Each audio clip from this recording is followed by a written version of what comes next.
On my way up, down, over to Northfield Park from Windsor, Ontario. It's actually a lot shorter drive than the one from Guelph. It's going to end up being about 2.5 hours, I think, from Windsor. Blew right through the border and ended up no traffic, so it's been great. I'll be plenty early to race tonight. Now, I'm going to need a lot of luck. Always need luck. We're going to talk about, I don't need these anymore. We're going to talk about, the racehorses now. I want to get through the videos tonight real quick. I want to get them loaded to you guys so that we can have them out to you first thing in the morning. Obviously, this has been a little bit odd, a long weekend. I'm on the road at Windsor with Ollie. Had a lot of racing to do Friday, so I was on the road Friday. Saturday was all baseball. The whole tournament, I had an absolute fantastic time. And the kids are just having a blast. Obviously, winning always helps, but it's been just a fantastic run. Where's the sun coming from? Just following me. So let's talk about the age horses. Why did this switch to alphabetical? Don't do that. Brace for Landing. Brace for Landing is in to go this week. We're in the midst of, we had sold Prince Charmer, which was odd. He really wasn't on my list to sell, but we have to clean out that division a little bit. It's getting a little congested. When we start having horses miss weeks of racing because other horses of ours are in the class, well, that's a problem. So we opted to do that. And when we clean out the Militant class, where it's now where's a 10, I'd love to see him run through there. That would be awesome. But once we clean out there a little bit, I think we can send Brace for Landing down there. Now, the way that Save America raced the other day, listen, if Jason wants to spend a little bit of the fall going to Dayton, shipping down there to race 3 or 4 horses, we'll have a good idea of what that condition sheet looks like.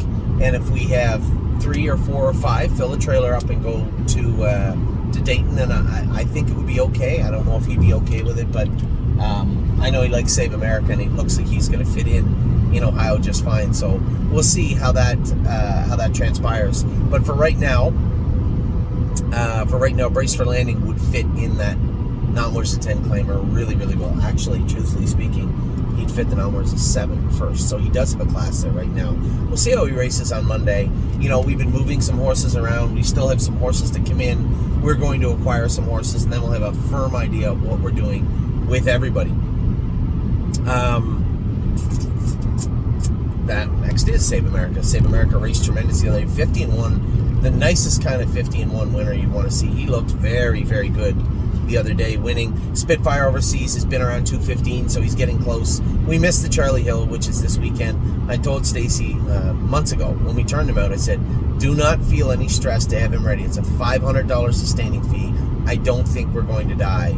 Just make sure that he is well rested and comes back sharp. This horse could do some serious damage in southern Ohio all fall and winter long.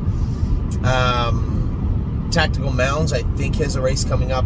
Megan qualified her the other day, so be interested to see her race again.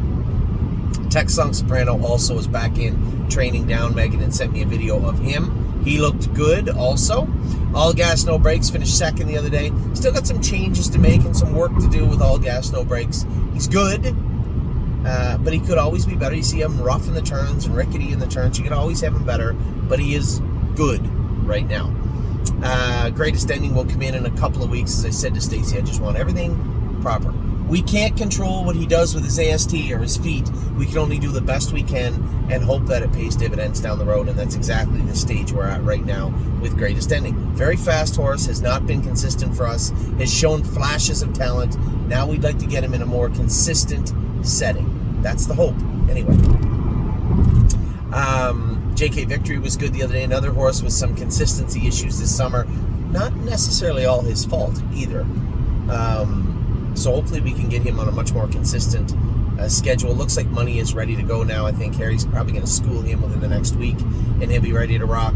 Speaking of rocks, Rock Shining Star, a flat mile. The only controversy of all from Saturday, the only controversy at all was him and that poor finish. And it called into question whether he should be in Ontario. This is a horse that is going to race very well at the Meadows. I'm not going to go looking for new fights with him. If he's not going to fit in immediately at Mohawk, then he doesn't need to race at Mohawk. We already have a place he can race 5 hours away. He's already done very well at, and I think that's likely what we're going to do with Rock Shining Star. Serious Dragon is racing well at the Meadows. He outside post. You know, I tried to protect him the other day. 51-4. His last quarter, 26-3. Didn't get any money. Draws inside though.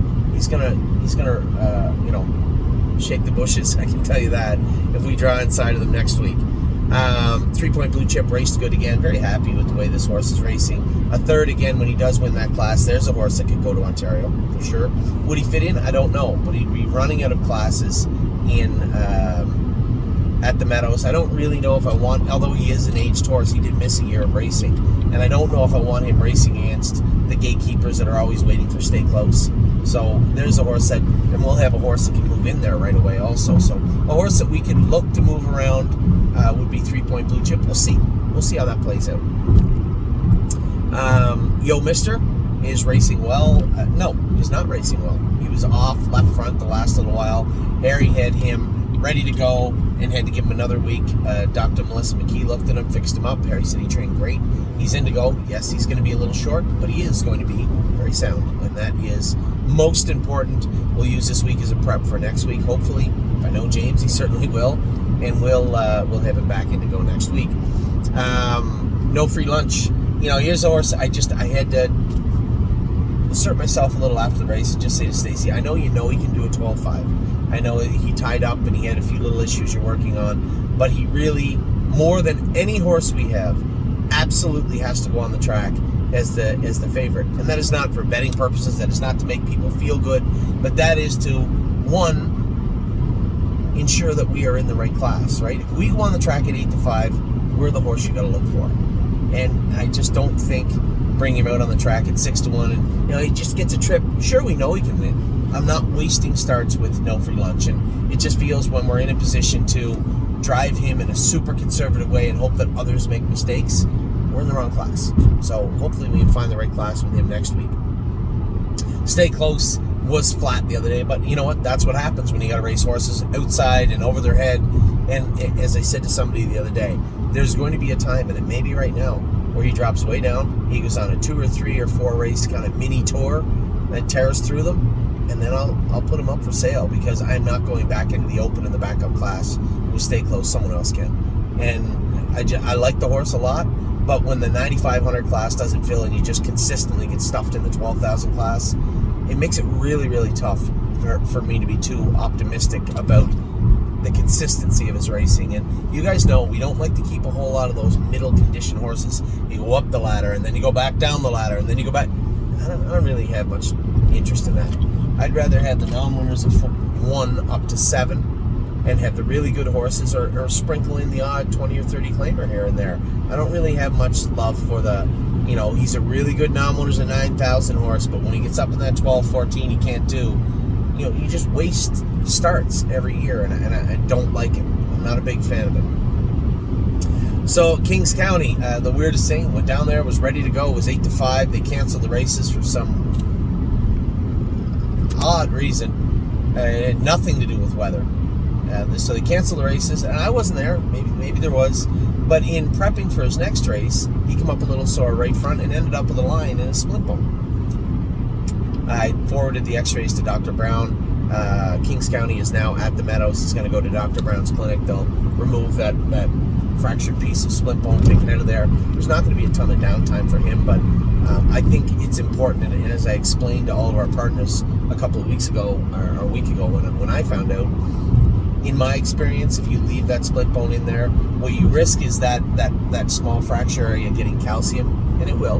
And what happens is it rubs on the soft tissue throughout time, and then you race them in a year, and you're like, oh my God, Kings County tore suspensory right front. I've seen it time and time again, and if given the opportunity, especially since this is one of the injuries I have seen a lot of, and had great results, just taking that fractured portion right out. It's not really a useful bone. It'd be like 2 pencils coming down. It's not really needed that much. And we just had a lot more luck just taking those small pieces out. That's what we are going to do for Kings County. And I truly believe longevity of his career will be quite a bit longer and lengthened because of it. Delicious Stone DK ran into an issue where he was grabbing and he ended up choking himself off a little bit, and now he had some bruising in there and some edema, and it was a mess for a little bit. We opted not to race him last week. We're trying to get a true handle on it and a true prognosis. It's not something that it will get better, but like every bruise, every injured area, it takes time, and the time it takes is the time he'll get. So that's where we're at with Delicious Stone. My plan is right now to get him over to Ontario. Dr. Grosenbacher has a dynamic scope and is going to take a real close look at him, and then formulate a plan of how they're going to attack this particular issue. He was racing. I was thoroughly pleased with his first start back. Disappointed about the second, but that's where I heard him making a noise also. So his airway was interrupted in his last race. It didn't come from the post parade of the race because I didn't really have a hold of him. So I'm wondering what had happened. Maybe he was a little bit sick and got a little grabby and ended up irritating and injuring that area. But just have to take time. He'll be fine. And Patrick DePerona, 9-hole, finished 5th. That was all he was going to get the other day. Very happy with the drive from Sean Johnson. He did a great job. And hopefully we draw better next week. So those are your race horses. I'll be back with your 3-year-olds and your 2-year-olds. The sun's going down. I want to get these 2 videos done and out to you tonight if I can. Well, tomorrow morning. Long weekend. Monday morning breakfast material for you. Take care.